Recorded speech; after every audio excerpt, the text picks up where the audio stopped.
Capital talk में आपका स्वागत है। मैं हूं स्वतंत्र जैन। हम बात कर रहे हैं यूक्रेन क्राइसिस के भारत पर असर पर। भारत पर यूक्रेन क्राइसिस का क्या असर आ रहा है वो अब महंगाई के रूप में साफ साफ दिखने लगा है। कोई कारण हो या ना हो, दुकानदार आपको कहता है कि यूक्रेन क्राइसिस है इसलिए चीज महंगी हो गई। ये अब सामान अब बाजार में लेन देन में सामान्य सी एक घटनाक्रम हो चुका है। हम इसी पर बात करने जा रहे हैं कि सचमुच भारत पर एक गंभीर असर आने वाला है।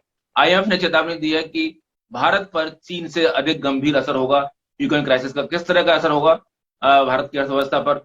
और आईएमएफ ने यह भी कहा है कि कोविड से जो असर आए हैं, क्योंकि कोविड मुख्य रूप से जो सप्लाई चेन के डिस्टर्बेंस के ही असर थे जो कोविड के थे, उसी तरह के असर यूक्रेन क्राइसिस के हैं। तो उसके असर और कोविड के असर में उन्होंने कहा, आईएमएफ ने कहा कि असर डिफरेंस है और भारत पर इसका असर आएगा।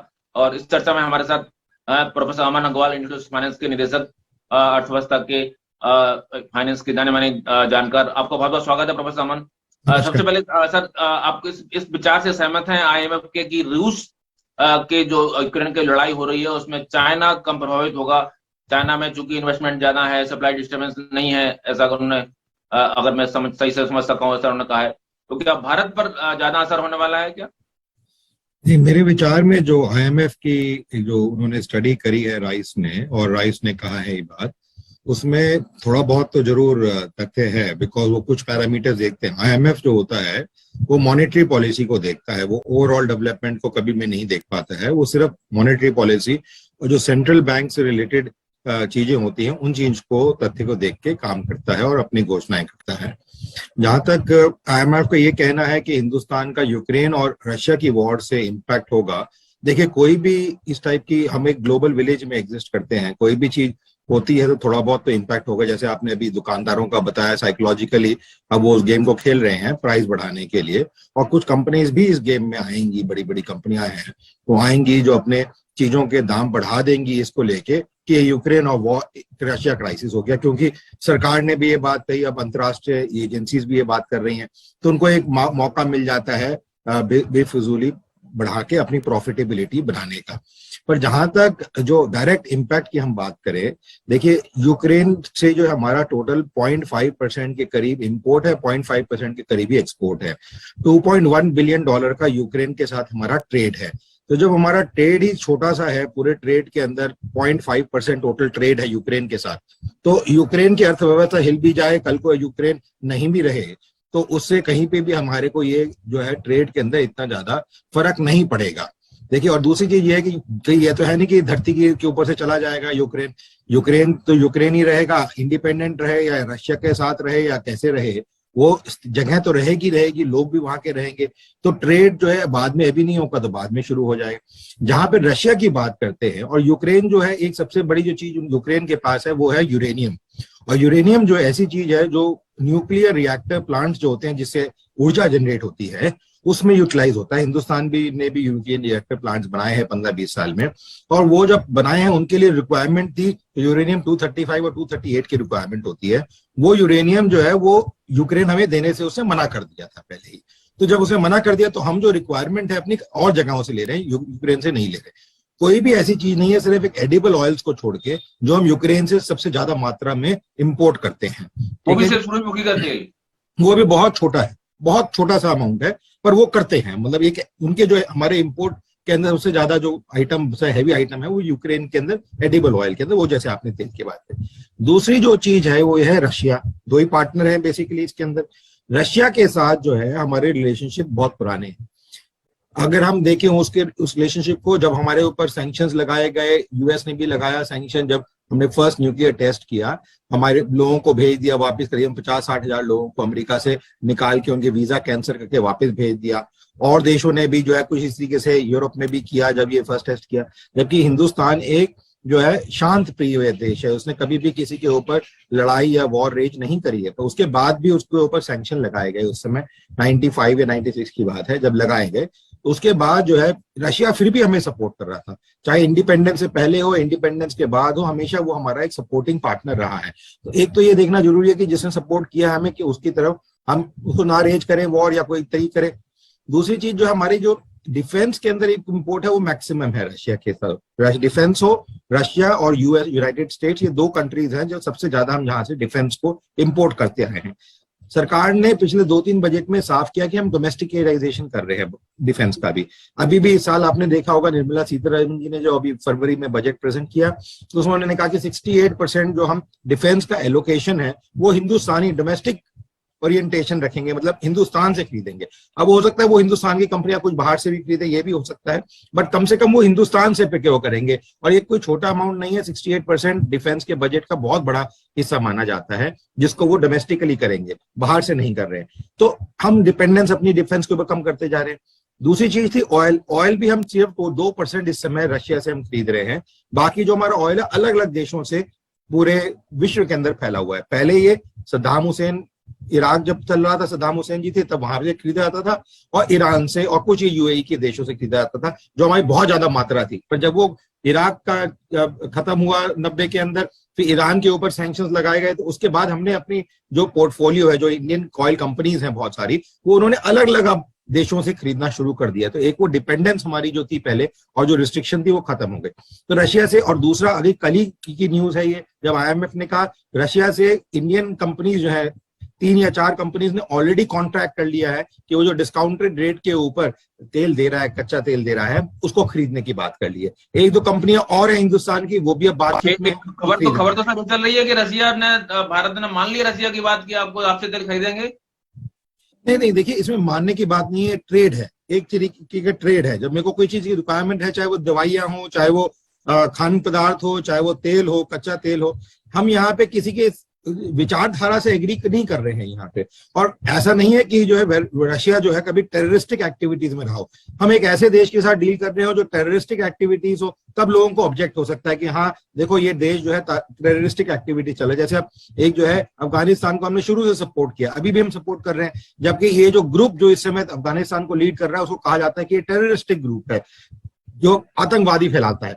रशिया ऐसा देश नहीं है जहां आतंकवादी फैलाने की बात होती है। तो इसलिए वहां से निवेश कराना या निवेश करना उसमें, या कुछ खरीदाबारी करना, ट्रेड करना, उसमें मेरे विचार में कोई गलत चीज नहीं है। ठीक है, हम उस विचारधारा से नहीं मानते हैं कि वो जो ह्यूमैनिटेरियन ग्राउंड के ऊपर जो वो लड़ाई चल रही है वो ठीक नहीं है। वहां पे इंसानों का मानहानि का लॉस हो रहा है, बहुत ज्यादा लॉस हो रहा है, और वो चीज अच्छी नहीं है। बट ये कहना कि उसकी वजह से हम ट्रेड रिलेशनशिप खत्म कर दें, मेरे विचार में गलत धारणा रहेगी। और इस चीज को देखते हुए हम उस वॉर के प्रति ना करके हम अपने ट्रेड रिलेशनशिप बढ़ा रहे हैं। तो एक तो वो इम्पैक्ट जो हमारा जो होने की जरूरत है, जो आईएमएफ कैलिब्रेट कर रही है अपने आंकड़ों में कि तेल के दाम बढ़ते जा रहे हैं, उसकी वजह से इन्फ्लेशन पुश आएगा एकदम से, क्योंकि चीजें महंगी हो जाएंगी। उसके 2 चीजें एकदम से हमें देखने को मिली जो कल हमें, एक तो हमने जैसे तेल का बात किया, वो ऑलरेडी उन्होंने कॉन्ट्रैक्ट कर लिया, तो वो तेल के दाम बढ़ने की बात नहीं। दूसरी चीज हमें देखने को मिली कि जो पहले $100 के बैरल से ओपन मार्केट के अंदर वो जो है $120 पे चला गया था, 113, 115, 118, $120 पे चला गया था, तो वापस $100 और $100 से नीचे की तरफ आता हुआ नजर आ गया है पिछले 1 हफ्ते के अंदर।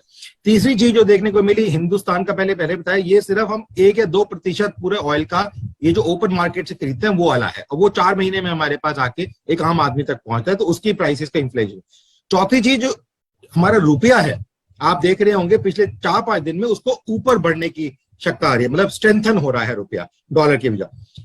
अमेरिका और यूरोप में सिचुएशन डिफरेंट है। अमेरिका और यूरोप ने फिस्कल स्पेंडिंग पिछले 2 सालों में पेंडेमिक की वजह से बहुत ज्यादा की थी, और क्योंकि उन्होंने फिस्कल स्पेंडिंग बहुत ज्यादा की थी, अब उनको कॉन्ट्रैक्शन फेस करनी पड़ रही है, इंटरेस्ट रेट बढ़ाने पड़ रहे हैं बार बार, और वहां पे स्थिति जो है थोड़ी सी चरमराई हुई है अर्थव्यवस्था की उनकी। तो इसलिए ये जो वॉर हो रही है, और क्योंकि वो सैंक्शंस लगा रहे हैं, तो इसलिए अब चाइना रशिया के साथ जुड़ा हुआ है, तो चाइना के साथ भी उनकी अनबन रही है ट्रेड में। जब ट्रम्प साहब थे तब भी अनबन रही थी। तो वो जो एक अनबन है, देखिए पॉलिटिकल पार्टी जरूर चेंज हो गई वहां पे, बट थोड़ी बहुत जो अनबन है वो तो सरकारी महकमों ने काम करना है। जब वो एक बार रूल बन गया है उसको एकदम से तो खारिज नहीं किया जा सकता है। तो वो जो अनबन बनी हुई है उसकी वजह से उनका ट्रेड इंपैक्ट होगा, चीजें इंपैक्ट होंगी। सप्लाई चेन डिस्ट्रप्शन अमेरिका में पिछले 2 सालों में सबसे ज्यादा रहे हैं, हिंदुस्तान में बिल्कुल भी नहीं रहे हैं।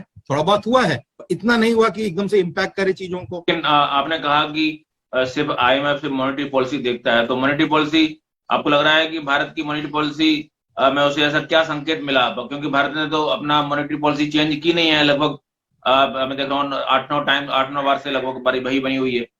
तो उसमें आईएमएफ ने मॉनेटरी पॉलिसी में तो कुछ देखा नहीं ऐसा। और क्रूड के ऑयल भी भाव भी आपने कहा गिर रहे हैं, उस पर भारत ने रेट भी नहीं बढ़ाए हैं। वो तो उस मोर्चे पे भी कोई ऐसा संकेत भारत ने दिया था, तो आईएमएफ ने देखा क्या फिर? देखिए जी, ऐसा होता है कि आईएमएफ एक सिर्फ एक कंट्री के हिसाब से देख के नहीं चलता है। या तो कंट्री जो है आईएमएफ को रिक्वेस्ट करे कि मेरे अर्थव्यवस्था को दीजिए या मुझे लोन लेना है, तब तो वो कंट्री को पूरा स्टडी करते हैं इंडिपेंडेंटली, वो सारी इकोनॉमीज को स्टडी करता है। और वर्ल्ड बैंक ने भी अभी कहा कि ये जो ग्रोथ है, पिछले हफ्ते ही कहा कि यूक्रेन रशिया की वॉर की वजह से ग्लोबल ग्रोथ जो है 1% गिरने की उम्मीद की जा रही है, क्योंकि जो इम्पैक्ट है, जो सैंक्शंस लगाए जा रहे हैं रशिया के ऊपर, जो लॉस हुआ है, ट्रेड का लॉस हो रहा है, वो चीज है। तो इसलिए ये वर्ल्ड बैंक ने जब कहा कि 1% ग्रोथ कम हो रही है, आईएमएफ ने देखा वो सिर्फ मॉनिटरी। अब क्या है कि सब जगह इंटरेस्ट रेट बढ़ रही हैं, और आरबीआई भी, क्योंकि देखिए हम ठीक है हमारी इंडिपेंडेंट है, बढ़ाया नहीं है, मेरे विचार में अगली जो मॉनेटरी पॉलिसी मीटिंग होगी उसमें आपको रेट बढ़ते हुए नजर आएंगे, क्योंकि एक ये मेंटल प्रेशर से बन जाता है कि सारे ये बढ़ा रहे हैं, मैं क्यों नहीं बढ़ा रहा। बोर्ड मेंबर्स होते हैं, वो डिसाइड करते हैं इस चीज को, वीटो पावर होती है उनके अंदर, वो करते हैं। ये तो है नहीं कि एक सिर्फ गवर्नर या डिप्टी गवर्नर, वो तो जो अर्थव्यवस्था का आंकड़े हैं निकाल के लेके आएंगे, देखेंगे, फिर बोर्ड मीटिंग, जो कमेटी की मीटिंग है, मॉनेटरी पॉलिसी कमेटी की मीटिंग है, उसमें डिसाइड होता है वोट से कि क्या किया जाए। तो लोग तो जो है, जैसे दुकानदार की बात की, ऐसे वो बोर्ड भी इन्फ्लुएंस होता है कि देखो यूएस ने भी बढ़ा दिया इतनी बार, यूके भी बढ़ाया जा रहा है इतनी बार, यूरोप भी बढ़ाया जा रहा है, तो हम क्यों नहीं बढ़ा रहे हैं। तो इसको मद्देनजर रखते हुए मेरे विचार में इस बार थोड़ा बढ़ने की उम्मीद है। जैसे यूके यूएस बढ़ा रहा है वैसे नहीं बढ़ेगा हिंदुस्तान में, एक बार बढ़ाएंगे फिर थोड़ा स्टेबल रहेंगे, हो सकता है फिर दोबारा बढ़ने की उम्मीद आए, क्योंकि इन्फ्लेशन भी एक पुश कर रहा है उसको बढ़ाने के लिए। इस समय जो सेविंग्स अकाउंट में, बैंक अकाउंट्स में मिल रहा है वो नेगेटिव मिल रहा है, बिकॉज 5.5-6% के करीब आपका इन्फ्लेशन है, और बैंक दे रहा है आपको सिर्फ 2 या 2.5% के आसपास, 2 से 3 के बीच में दे रहे हैं ज्यादातर बैंक। तो आप देखिए नेगेटिव आपको रिटर्न मिल रहा है। तो उसको देखते हुए भी आरबीआई को देखना होता है कि एक बैलेंसिंग एक्ट लेके चले, ताकि ज्यादा लॉस भी ना हो लोगों को, उसके देखते हुए बढ़ाया दे सकती है। जहां तक ऑयल की बात है, जैसे पहले भी आपके कार्यक्रम में बताया मैंने, ऑयल के अंदर हमारे पास एक ऑयल पूल अकाउंट जो हमने सजेस्ट किया था 89 में, एनडी तिवारी साहब ने बनाया था, उसमें पिछले 2 साल के आंकड़े जो देखने को आए हैं, पुराना नहीं पता कितना पड़ा है, पर पिछले 2 साल के अंदर ही 5.5 लाख करोड़ के करीब उस ऑयल पूल अकाउंट में इकट्ठा हुआ है। अब जो ऑयल पूल अकाउंट हमने सजेस्ट किया था, उसका मतलब ये था कि कभी भी प्राइसेस बढ़े और आपके पास पैसा पड़ा, तो उस पैसे को इस्तेमाल किया जाता कि डोमेस्टिक प्राइसेस पे इंपैक्ट ना आए। जब अंतरराष्ट्रीय मार्केट में प्राइसेस गिरे हैं, तो आप अपने प्राइसेस मत कम करिए, तो जो वो एक्स्ट्रा पैसा इकट्ठा होगा वो उस ऑयल पूल अकाउंट में चला जाएगा। एक तरीके से रिजर्व बना लिया आपने कि कल को कोई दिक्कत आती है तो उसको यूज, वो हमारे पास रिजर्व है आज की डेट में कि हम उसको यूज करके अगले 1 साल तक इस प्राइसेस जो फ्लक्चुएशन हो रही है, जो हो रही है, उसको कंट्रोल कर सके। और देखिए क्या है, इस समय अमेरिका के पास 2 ही चीजें हैं सबसे बड़ी जो बेचता है वो, एक है तेल, दूसरा है डिफेंस, तीसरा है थोड़ा फार्मास्यूटिकल। बट इंडिया इतना फार्मास्यूटिकल डिपेंडेंट नहीं है, बिकॉज इंडिया की अपनी फार्मास्यूटिकल कंपनी जो है काफी अच्छा परफॉर्म कर रही हैं, और उन्हें काफी अच्छी दवाइयां बना के रखी है, ऑल्दो कुछ दवाइयां हम वहीं से ले पाते हैं और कहीं से नहीं ले पाते। इन 3 चीजों में वो तेल के उसने रिजर्व बना रखे थे, वो अब डंप करना उसने शुरू कर दिया है। इसलिए जो तेल गिरा भी है, इसीलिए गिरा है। क्यों? क्योंकि उसको जो गेन आना चाहिए था वो नहीं आ रहा है। डिफेंस में भी हमने खरीदारी कम कर दी है, तो इसलिए डिफेंस में भी और देशों ने ऐसे शुरू किया है। तो जब वो डिफेंस में ये चीज हो रही है, तो डिफेंस के अंदर भी उसको कम होने लग गया है। तो जब रेवेन्यू उसका अपना कम हो रहा है और उसने फिस्कल स्पेंडिंग बहुत ज्यादा कर रखी, तो उसके चारा नहीं रहता कि वो तेल ना फेंके।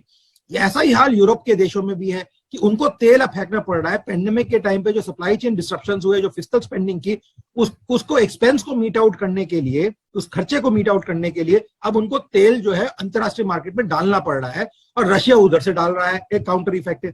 तो जो तेल के दाम बढ़ते होते हैं या ओपेक कंट्रीज के दाम बढ़ते होते हैं, वो कम इसीलिए हो रहे हैं क्योंकि इस समय लोगों को पैसा चाहिए ताकि वो अपनी जो अर्थव्यवस्था उसको थोड़ा स्टेबलाइज कर सकें। और ये जो मुहिम है अगले 6 महीने तक ऐसी ही चलेगी, चाहे ये वॉर हो या ना हो, उससे कोई इसका लेना देना नहीं है, बिकॉज उनके अपने खर्चे को निकालने के लिए वो करना जरूरी है। हिंदुस्तान इस चीज का फायदा उठा सकता है, और थोड़ा बहुत उठाना लग भी गया है वो, ताकि वो कॉन्ट्रैक्ट करके, जैसे मैंने बताया 3 से 4 महीने में आएगा, तो इसलिए कोई दिक्कत की बात नहीं है। हम स्टेबलाइज करके, और सरकार ने अभी जैसे पहले करते थे कि एकदम से बढ़े तो बढ़ा दिया, कंपनी ने कहा कि बढ़ा दो तो बढ़ा दिया, वो चीज नहीं है। और कंपनी भी हमारी जो ऑयल कंपनीज हैं, पिछले 5-6 साल का आप ट्रैक देखेंगे तो 8-8, 10-10, 15-15 हजार करोड़ का उनको प्रॉफिट हो रहा है। तो आप अगर 1-6 महीने अगर उनको थोड़ा बहुत नुकसान भी हो गया, उतना प्रॉफिट नहीं हुआ, 10 की जगह 4,000 आ गया, तो फिर भी प्रॉफिट तो है ही ना उनका। तो प्रॉफिट तो हो ही रहा है उनको, तो इसलिए वो प्रॉब्लम नहीं है। और नीति आयोग ने पिछले साल अगस्त के अंदर एक रिपोर्ट निकाली थी जिसमें एसेट मोनेटाइजेशन की बात की थी अलग अलग क्षेत्रों के अंदर। बिल्कुल बिल्कुल। उसमें ऑयल भी एक कंपोनेंट है और जिसमें उन्होंने कहा है कि कंपनियों को मर्ज करना चाहिए। एचपीसीएल में परसों ही न्यूज थी, कल आज शायद कल ही के पेपर में उन्होंने वो भी दे रखा है, भारत पेट्रोलियम में शायद, कि उन्होंने अपनी अंतरालीय जो कंपनी सी कुछ उनको मर्ज करना शुरू कर दिया है मोनेटाइजेशन के पॉइंट ऑफ व्यू से। और भी वो कंपनियों को मर्ज करने की बात कर रहे हैं। हो सकता है ये 4-5 कंपनियां, इनको भी हो सकता है मर्ज करके 1 या 2 कंपनी बना दी जाए जैसे अमेरिका में किया गया था। जी प्रोफेसर, एक ब्रेक लेंगे। जो 2-3 बातें आईएमएफ ने कही, एक तो कही कि कोविड से जो भारत पर असर था वो इससे जो यूक्रेन क्राइसिस का असर है वो काफी अलग है। कोविड के असर तो सारे खत्म हो चुके हैं क्योंकि सभी प्रतिबंध खत्म हो गए, इंटरनेशनल फ्लाइट भी शुरू होने वाली है।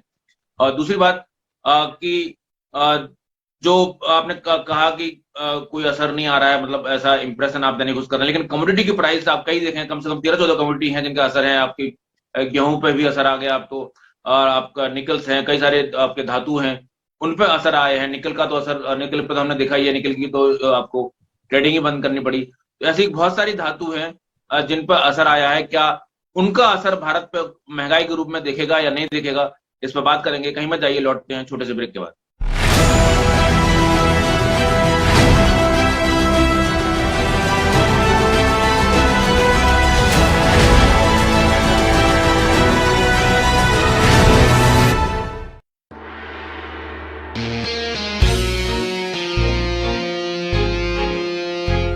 ना कलम को आया मेरे किसी के आगे झुकना, बुलंद मेरी आवाज है, नहीं आया इसको रुकना। राजनीति की गहराइयों से खेल का उफान हूँ, मनोरंजन की दौड़ में कारोबार की रफ्तार हूँ।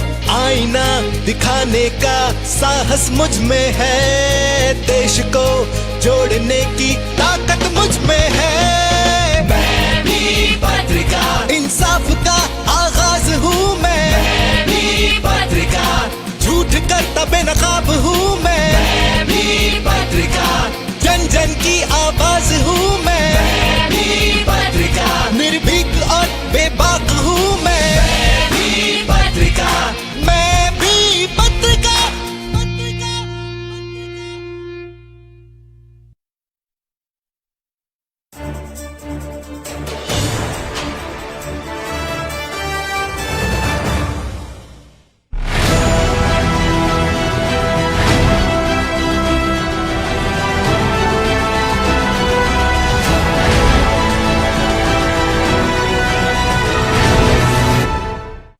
ब्रेक के बाद आपका स्वागत है। प्रोफेसर अमन, ऐसी 13 से 15 कमोडिटी हैं जिन पे महंगाई जो महंगी हुई है यूक्रेन युद्ध के बाद, खास रूप से एक डिसरप्ट प्राइस, मतलब जिसको माना जाता है सप्लाई चेन डिसरप्शन के कारण हुआ है। तो कोविड से किस तरह से अलग है ये, और इसका भारत पर क्या असर आएगा? बिल्कुल आपने ठीक कहा। देखिए, जो इसकी बात की जा रही है वो इसलिए की जा रही है कि इस समय विश्व में अमेरिका कुछ देश हैं यूरोप के, वो ये दिखाने की कोशिश कर रहे हैं कि हिंदुस्तान रशिया को सपोर्ट कर रहा है, क्योंकि उसका हम तेल खरीद रहे हैं, उससे हमारा ट्रेड ठीक ठाक चलता जा रहा है, हम रुक नहीं रहे हैं उस ट्रेड के अंदर। वो एक व्यापारी चीज है। पॉलिटिकली वो सोचते हैं कि हम लोग अलाइंड हैं उनके साथ, वो भी है, जरूरी है, बिकॉज वो हमारे साथ रहे हैं। बट ये हम कहें कि जो हिंदुस्तान का विचारधारा ये है कि हाँ, ये यूक्रेन की वॉर जो चल रही है रशिया के प्रति, वो ठीक है। हम ये कहीं पे भी किसी भी अंतर्राष्ट्रीय फोरम पे या कोई भी एड्रेस में सरकार के कहीं ये बात नहीं निकल के आती है। ना ही सपोर्ट किया हमने उस वॉर को, ना हमने कहा कि ये ठीक है। हमने हमेशा कहा है कि ह्यूमैनिटेरियन ग्राउंड्स पे ये ठीक नहीं है बिल्कुल भी, इसको रशिया को देखना चाहिए। और बार बार प्रधानमंत्री जी ने, हमने रूस का सपोर्ट नहीं किया, हमने सिर्फ इतना किया कि हमने विरोध नहीं किया, हमने विरोध नहीं किया है। और हमने बार बार जो है प्रधानमंत्री जी जब कहा गया कि बात करें तो उन्होंने यही कहा है प्रधानमंत्री मोदी जी ने कि जी भैया बैठ के बात कर लो, इसको निपटा लो। हमने ये नहीं कहा कि हम मीडिएटर, जैसे अमेरिका बार बार कहता है कि हम मीडिएटर बन जाएंगे या ये मीडिएटर बन जाएगा, हमने ये नहीं कहा कि हम मीडिएटर बनेंगे। आप अपने बीच में, आप लोगों का विवाद है, आप लोग बैठिए। हाँ, उनको बार बार रिक्वेस्ट किया कि आप बैठिए। रशिया को भी कहा मल्टीपल बार, यूक्रेन को कहा भैया बैठ जाओ, हो सकता है विचारधारा से कुछ बात निकल के आए और आगे ये वॉर खत्म हो सके। तो इसलिए कुछ जो देश है अमेरिका के साथ, वो ये दिखाने की कोशिश कर रहे हैं कि हिंदुस्तान रशिया को सपोर्ट कर रहा है, और इसलिए हमें हिंदुस्तान के ऊपर भी कुछ सैंक्शंस लगाने चाहिए कि हम कुछ इंपोर्ट करते हैं या एक्सपोर्ट करते हैं। अगर वो सैंक्शन इस तरीके से लगा पाते हैं जो अभी कंसेंसस नहीं बन पाया इसके प्रति, बिकॉज हिंदुस्तान का कहीं भी विचारधारा ऐसी नजर नहीं आई है कि ह्यूमैनिटेरियन से बाहर है। हिंदुस्तान को सोचना जरूरी था, क्योंकि 20 से 25 हजार लोग हमारे हिंदुस्तानी यूक्रेन में बसे हुए थे। कुछ बसे हुए हैं, कुछ बच्चे हैं जो पढ़ रहे हैं, कुछ काम कर रहे हैं, ट्रेड वाले हैं, तो उनको निकालना जरूरी था। तो हिंदुस्तान के पास कोई ऐसा चारा नहीं था कि वो ओपनली जाके अपोज करे। और देशों के भी होते हैं, पर ज्यादातर कुछ 2000, 3000, 1000 लोग होते हैं, छोटे छोटे अमाउंट होते हैं, पर 20-25 हजार लोग हिंदुस्तान के वहां फंसे होना, तो उनमें से करीबन 20,000 को निकालना एक बहुत बड़ी मुहिम थी। और जो सरकार अगर अपोज करती तो वो नहीं कर सकती थी रशिया को अपोज करके।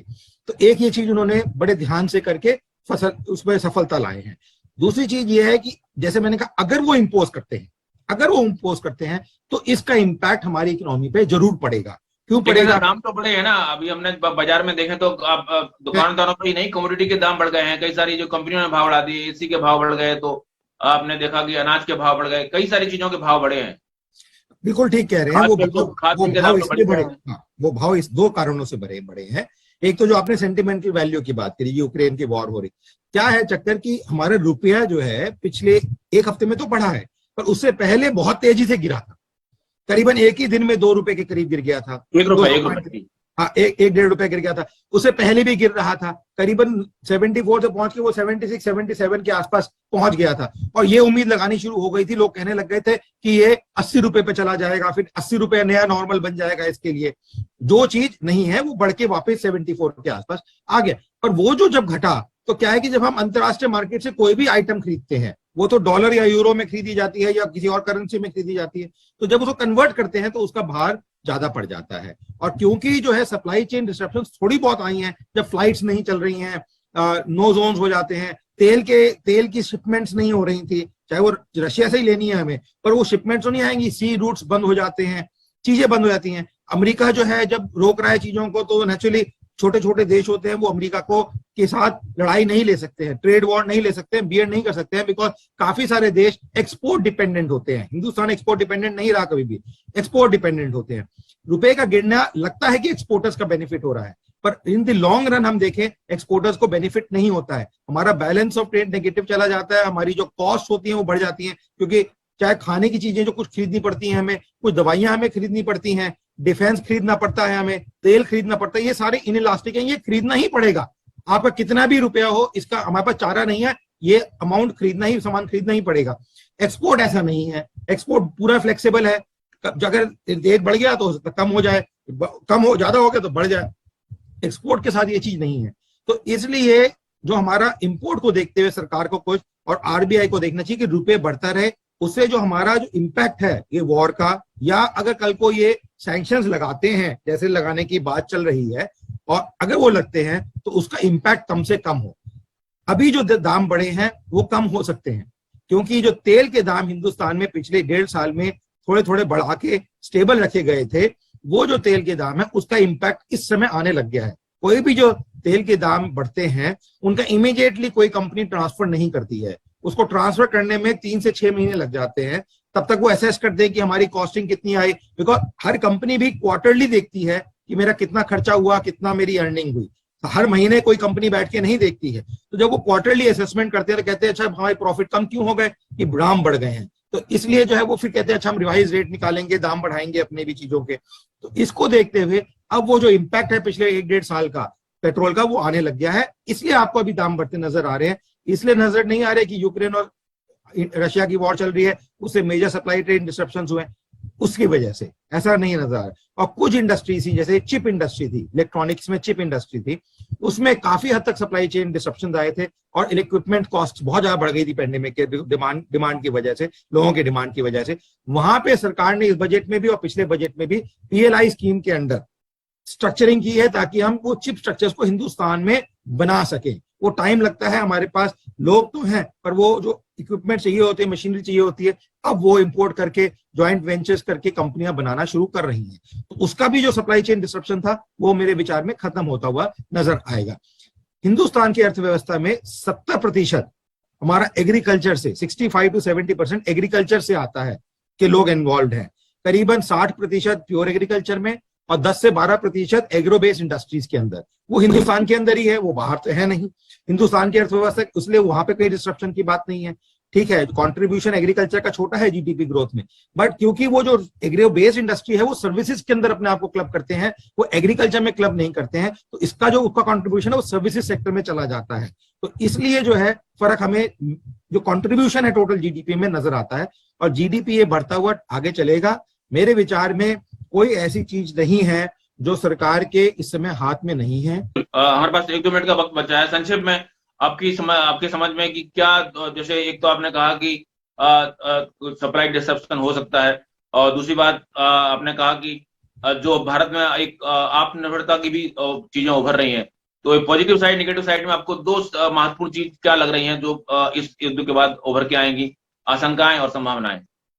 एक तो चीज ये नजर आ रही है कि हो सकता है सरकार आगे जाके टैक्स तो नहीं डायरेक्ट कम करे, हो सकता है तेल को जीएसटी के अंदर लेके आए, और ये सोच के अगर वो जीएसटी में लेके आती है तेल को, उससे एकदम से दाम कम होंगे और कॉस्टिंग में फर्क आएगा। और कंपनियों को जब इतना दाम कम होगा तो कंपनियों को भी अपने दाम कम करने पड़ेंगे, बिकॉज जो फूड तो आपसे अनुमान लगा रहे हैं जीएसटी के, आपने कहीं आपको इस तरह की खबर आई है? क्योंकि मोदी सरकार में खबर नहीं, खबर कहीं नहीं आई है, पर मेरे को विचारधारा से लग रहा है, बिकॉज अगर ये सैंक्शन जैसे बाहर की देश कह रहे हैं लगाएंगे, तो जो सप्लाई चेन डिस्ट्रप्शन की वजह से कॉस्ट बढ़ेगी, तो उसको सपोर्ट करने के लिए सरकार को कोई ना कोई कदम आपको इसकी आशंका लगती है कि लगाएंगे हमारे ऊपर प्रतिबंध? क्योंकि हमने अपने साथी का, एक हमारे मित्र का ही साथ दे रहे हैं जिसने हमें भी संकट में साथ दिया, तो हम तो कोई ह्यूमैनिटेरियन ग्रांट पे उसको तोलने की बात ही नहीं है। हम अपने व्यापार की बात कर रहे हैं। हम अपनी, जब अमेरिका ने साथ नहीं दिया था हमें तब भी उसने साथ दिया।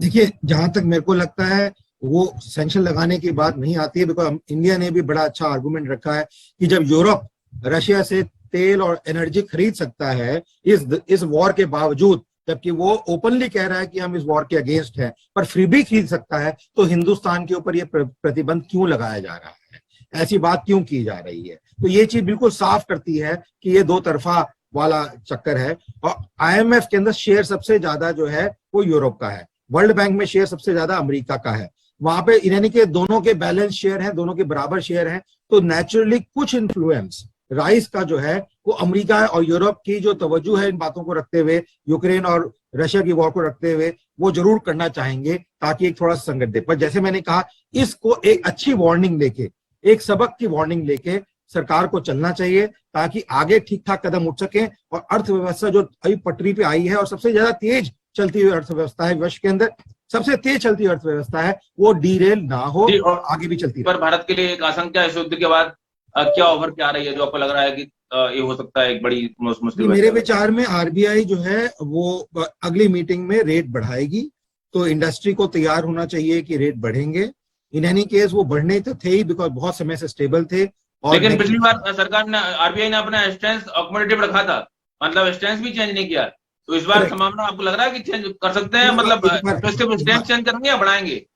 इस बार स्टैंस भी चेंज करेंगे और बढ़ाएंगे भी, क्योंकि वो जो अंतरराष्ट्रीय मार्केट में चल रहा है उसका एक साइकोलॉजिकल प्रेशर है लोगों के ऊपर, और फिर वो क्योंकि बैंकिंग एक तरीके से चलती है, उसको देखते हुए उनको कुछ ना कुछ करना पड़ेगा। पर एक दो चीजें और निकल के आएंगी, ये भी उम्मीद की जा रही है मेरे विचार में कि रुपया जो है, जैसे मास्टर कार्ड और वीसा था, इस तरीके से और उसका चलन चलेगा। और जो डायरेक्ट पेमेंट ट्रांसफर थे, और रुपए क्यों बढ़ेगा, क्योंकि जब ये तेल खरीदा जाएगा तो रुपए में हो सकता है पेमेंट करनी हो उसकी, और इसी तरीके से जो और भी जगह से अब खरीदा जाएंगी चीजें, हो सकता है कंपनियां अब ये कहना शुरू करें कि हम रुपए में करेंगे, हम आपकी लोकल करेंसी में या डॉलर में या यूरो में नहीं करेंगे। तो अगर वो चीज हो जाती है तो उससे रुपए को भी स्ट्रेंथ मिलेगी और हिंदुस्तान की अर्थव्यवस्था को भी स्ट्रेंथ मिलेगी, और ये जो डिजिटल स्ट्रक्चर हम लेके आ रही है सरकार, उसमें भी वृद्धि होकर स्ट्रेंथ मिलेगी। तो बहुत सारी चीज कारण है जो स्ट्रेंथ की तरफ लेके जा रहे हैं हिंदुस्तान को, और ये यूक्रेन की वॉर भी स्ट्रेंथ की तरफ लेके जाएगी। बिल्कुल। तो फिलहाल इस चर्चा में इतना ही। भारत पर असर आ रहा है, लेकिन असर किस तरह का आएगा अभी आने वाले दिनों में तय होगा। उम्मीद करना चाहिए कि हमारे साथ आपदा में अफसर मोदी जी तलाशने के लिए जाने जाते हैं, इस आपदा में भी उम्मीद करना चाहिए कि अफसर हमारे लिए मिलेगा, अर्थव्यवस्था के लिए अफसर मिलेगा। प्रोफेसर अमन हमारे साथ जुड़े बहुत बहुत धन्यवाद। नमस्कार।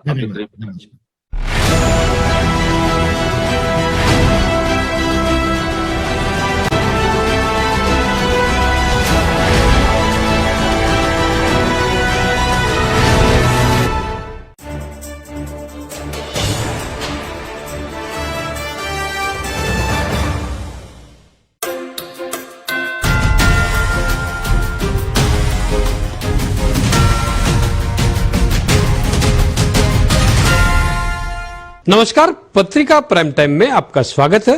मैं हूं आपके साथ हरीश पाराशर। देश की सबसे पुरानी पार्टी को लगता है कि चाहे कितनी ही उथल पुथल हो जाए, सत्ता के समंदर में तैर रही उसकी नाव कितने ही गोते खाने लगे, लेकिन ये सब उसे सत्ता की डगर से डिगा नहीं पाएंगी।